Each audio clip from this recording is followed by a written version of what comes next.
As we approach the last days or end times, a question often surfaces, one whose answer will actually reveal one's stand concerning the body of Messiah, concerning the church. Has Israel been replaced by the newly formed body of Messiah called the church? In Revelation 7, verses 1 to 8, it will direct us to a proper conclusion. This is what I understand. It speaks of the protective sealing of those who are the 144,000 servants of God. So then the question is, who are these 144,000 and what role do they play? Are they in fact national Israel or are they the church? Thank you. Who are the 144,000 and where do they come from? Verse 4 actually clearly identifies them. They are of all the tribes of the children of Israel. The children of Israel are the Jewish people. Israel was Jacob's new name, and through whom the 12 tribes of Israel came, and in whom national Israel finds its identity. This is who the Jewish people are. They are the children of Israel.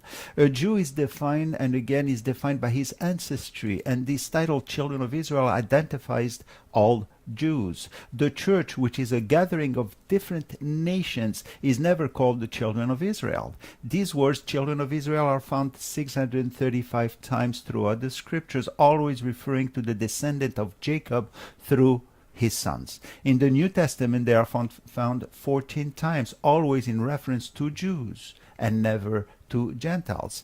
Jesus himself uses this title while speaking to the 7 churches and makes a distinction between the church and the children of Israel. It is in Revelation chapter 2 verse 14 where he spoke of Balaam and who taught Balak to put a stumbling block before whom the children of Israel. Yeshua did not say to the church of Pergamum, children of Israel, whom you are. While the children of Israel are part of the church is not and does not take over the identity of Israel. And this point is enhanced in the text. What is extraordinary is the lengthy description of the origin of the 144,000 so that we don't confuse their identity. See how verses 5 to 8 describe their identity as 12 tribes. Okay, each of the 12 tribes. It says of the tribe of Judah, Reuben, Gad, Asher, Naphtali, Manasseh, Shimeon, Levi, Issachar, Zebulun, Naphtali, and Benjamin. Was any church ever called by one of these names? All of these are Hebrew names of the children of Israel. So when Gentiles became a believer, they did not switch to become Jewish. This is a biblically foreign concept. I find this description, by the way, is exceptional. First, because the book of Revelation is such a small book. Very often we find there scanty information which requires us to keep searching the scriptures, history and elsewhere, in order to understand its meaning. However, here in chapter 7, it takes the time, the Holy Spirit takes the time to list each and every tribe of Israel by name and then repeats the tribes 12 times over.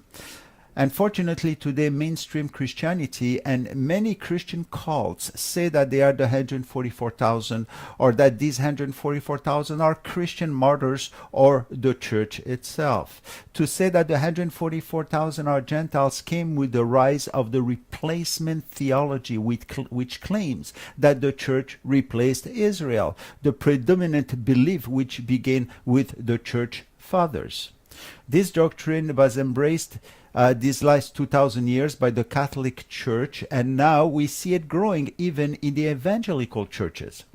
But before the church fathers, the apostolic fathers kept Israel as Israel. For instance, Irenaeus believed that the Antichrist was a Jew who belonged to the tribe of Dan. And this is why the tribe of Dan, he says, is not mentioned in this list of Revelation 12.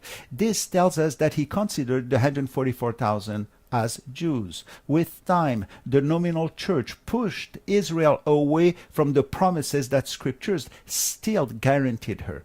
The church was never divided into 12 tribes.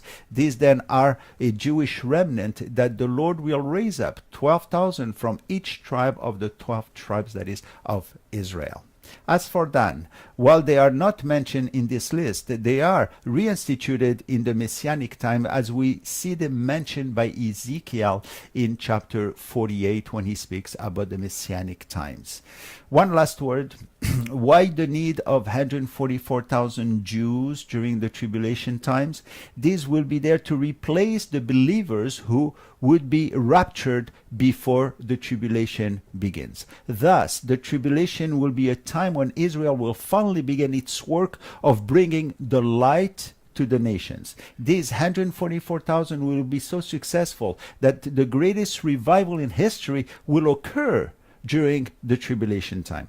When John saw those believers who died in heaven as their souls were in heaven, he could not actually count them. We read right after the naming of the 144,000 in Revelation chapter 7 verse 9. After these things I looked, and behold, a great multitude, which no one could number, of all nations, tribes, peoples, and tongues, standing before the throne and before the Lamb, clothed with white robes, with palm branches in their hands. You see, people of all nations, it says, will come to a saving knowledge of the Messiah as never seen before, and through these 144,000 Messianic Jews, that is, Jewish believers. See that where sin abounds, as at the time of the tribulation, grace much, much more abounds. This is one main event in the tribulation time. It is not only wars, actually, that you will find there, it's also a great time of harvest.